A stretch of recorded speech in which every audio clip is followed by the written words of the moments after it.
Porfirio Díaz Mori fue un militar y político mexicano, presidente de la República, 1876-1880, 1884-1911. En política todos los amigos son falsos, todos los enemigos verdaderos.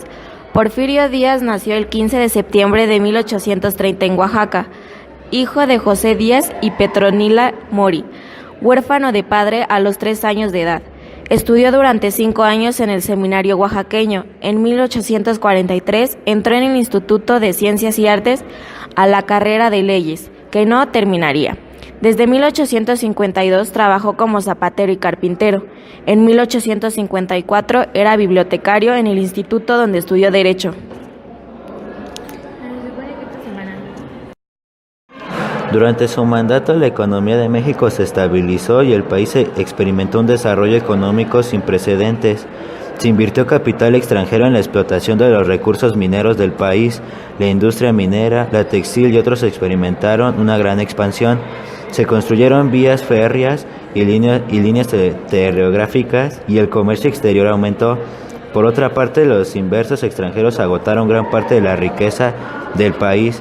Casi todos los antiguos terrenos comunales ejidos de los indígenas pasaron a manos de un pequeño grupo de terratenientes y se extendió la pobreza en el alfabetismo. Las manifestaciones del descontento social fueron reprimidas hasta que se produjo la Revolución de 1911, encabezada por Francisco I. Madero. Fue obligado a admitir y abandonar el país. El 2 de julio de 1915, a la edad de 84 años, Porfirio Díaz falleció en París. Sus restos descansan en el cementerio de Montparnasse, en esa ciudad.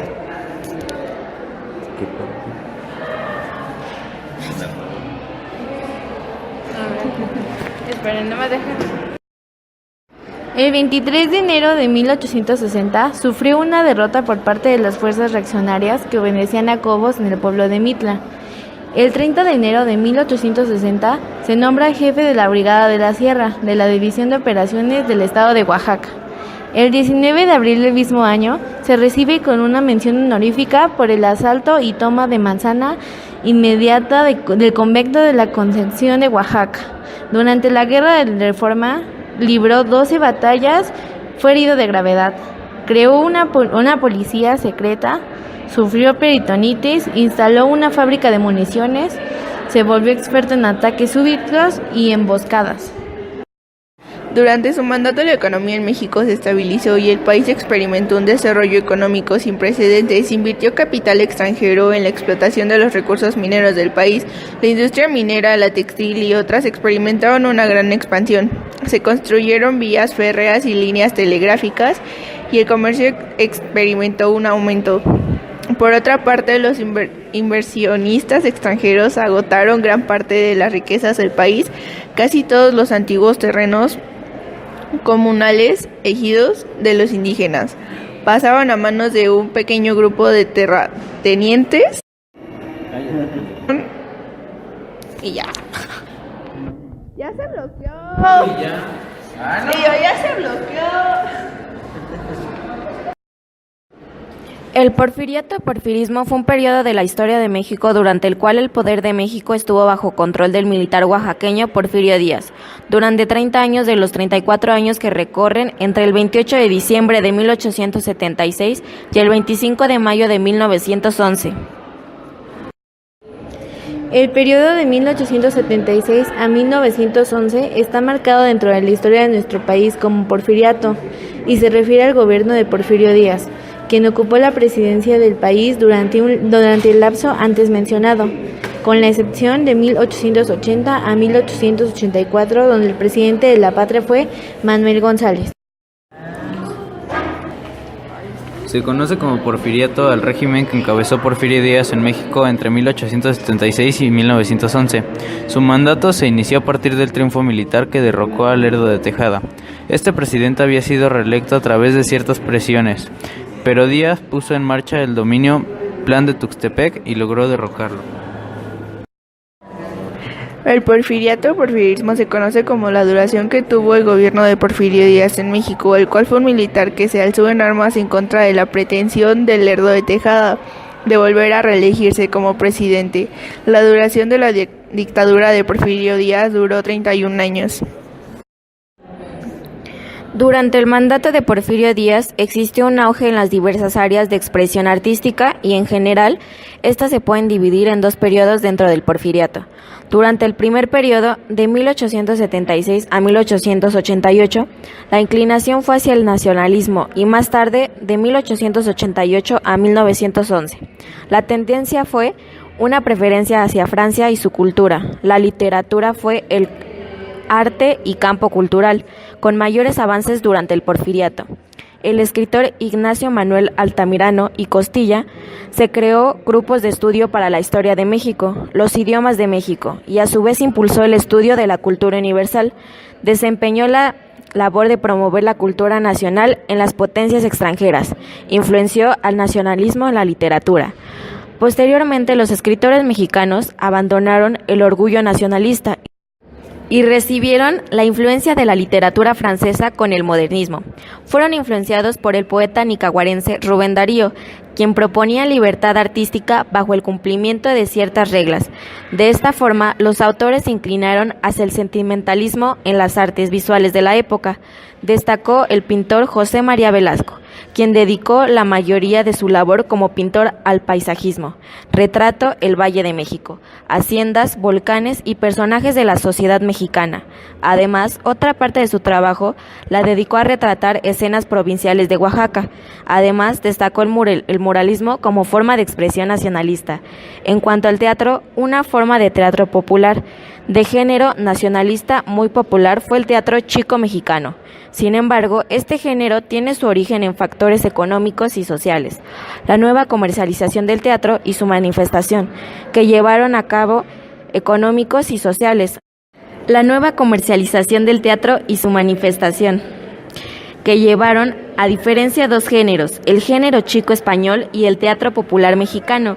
La mayoría de las actividades teatrales del país se desarrollaban en dos espacios socioculturales principales. Uno de ellos fue el dominante,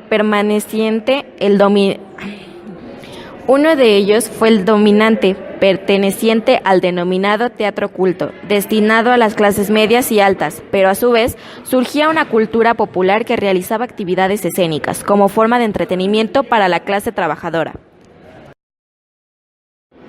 En esta época imperaba en México la filosofía positiva.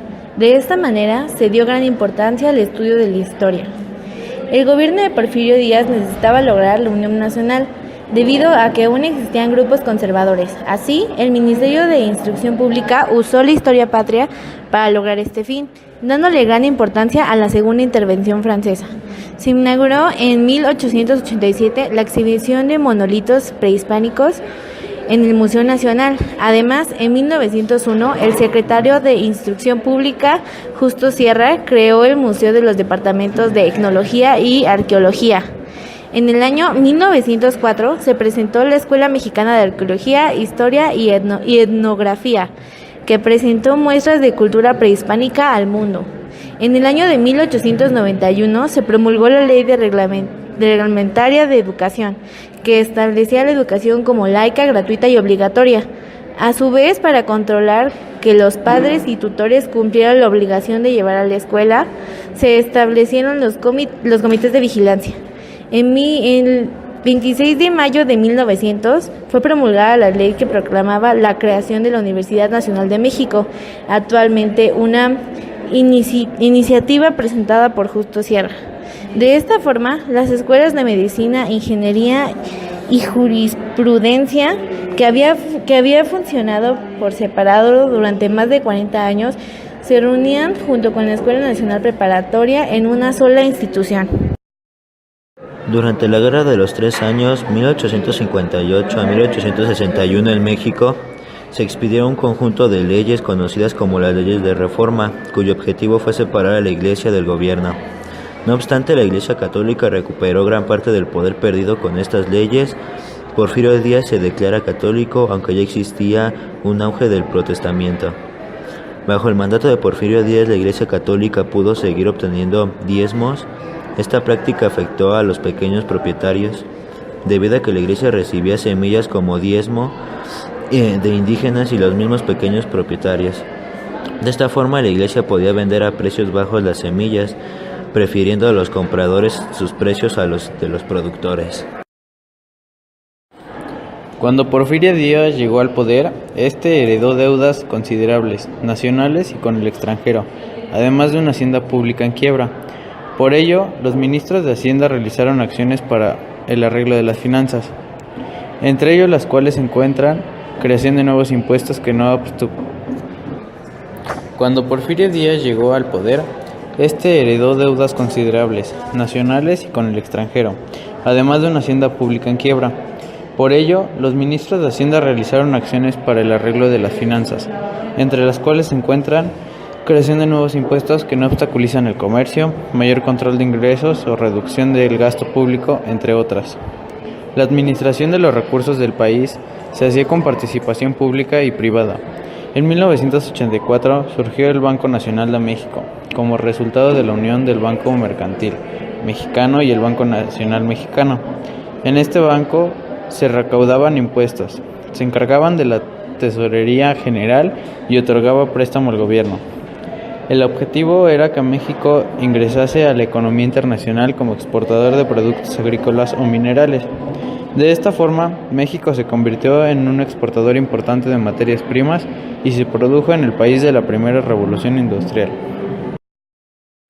La construcción y el desarrollo de carreteras y caminos era considerada indispensable para impulsar la economía en México.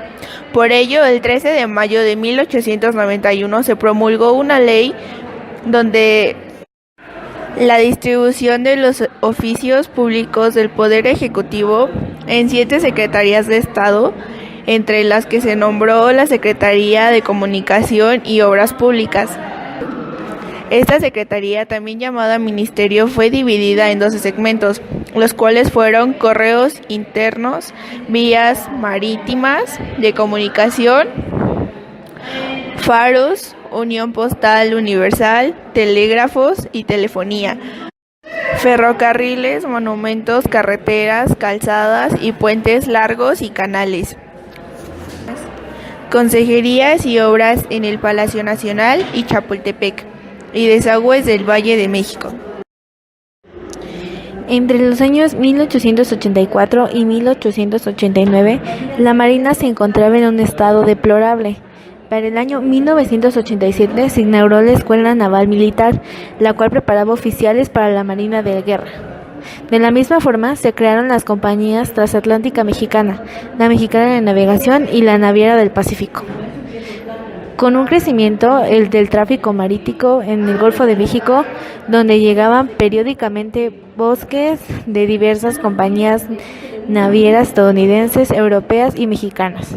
Debido a este aumento de tráfico marítimo, que se hacía insuficiente para los puertos, se acondicionaron otros, como el de Veracruz, Manzanillo, Tampico, entre otros. Durante el gobierno de Díaz, la labor en el sector marítimo y portuario se hizo de manera continua. Se inició la creación de diversos faros en las costas mexicanas, se estudió la mejor localización para el puerto de Campeche y se crearon mejoras en el puerto de Manzanillo. Uno de los principales objetivos durante el porfiriato fue la pacificación de la nación. Sin embargo, esto condujo a consecuencias importantes como la desigualdad o creación de zonas de explotación sistemática de indígenas, además de un aumento en la represión de la prensa libre por medio de sobornos o por torturas y desapariciones. La mencionada corriente filosófica del positivismo, que imperió como doctrina filosófica durante el gobierno de Díaz, se utilizó como justificación para las represiones que Porfirio Díaz ejerció sobre las personas que exigían mejor calidad de vida.